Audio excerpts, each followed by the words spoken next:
If you think provisions are pots of money set aside for certain purposes, this video will challenge your understanding of provisions so that you can better understand this important type of liability.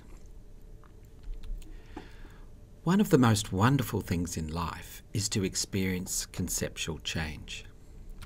This aha experience is a key part of real learning. We all have frameworks, concepts and ideas floating in our minds.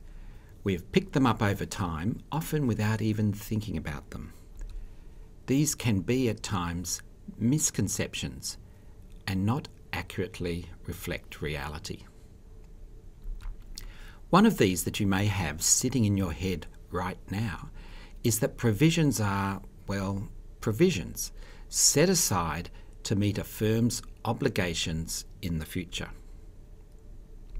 Much as Australian explorers Burke and Wills brought provisions along with them on their journeys of exploration through the Australian outback, you may think that a firm sets aside cash in provisions to meet its future obligations.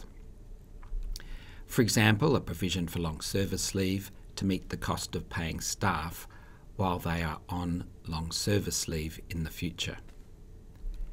This is simply not true. I'll say it again, this is simply not true.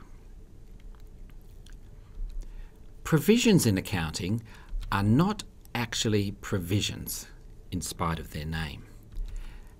At the beginning of Act 11059, Accounting, Learning and Online Communication, we saw the video of Harvard Science graduates being asked on their graduation day the reason for the seasons. They had studied this as part of their introductory unit on astronomy in the first year of their degree.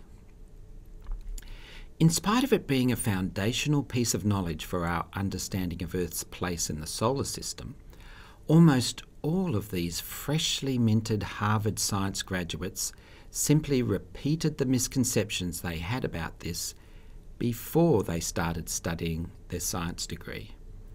Namely, that the reason for the seasons is because the sun is closer to the Earth in summer and further away in winter. Which is not actually true. A link to this video of Harvard Science graduates is included in the description box below.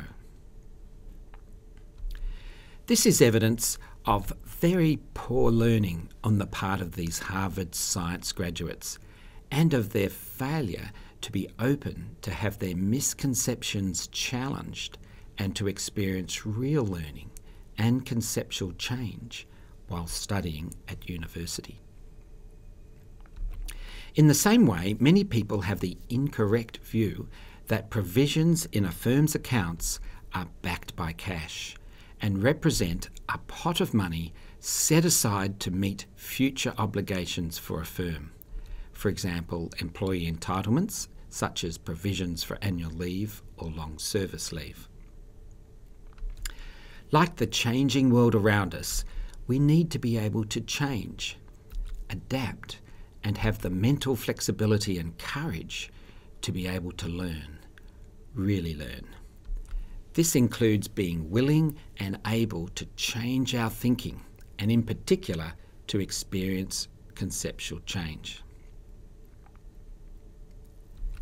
To find out what provisions actually are, see the video Provisions, What They Are.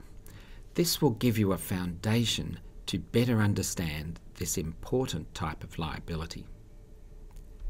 When you study Act 19061, Advanced Financial Accounting, you will need to have a strong understanding of what provisions are and how they differ to other items in the financial statements, such as reserves.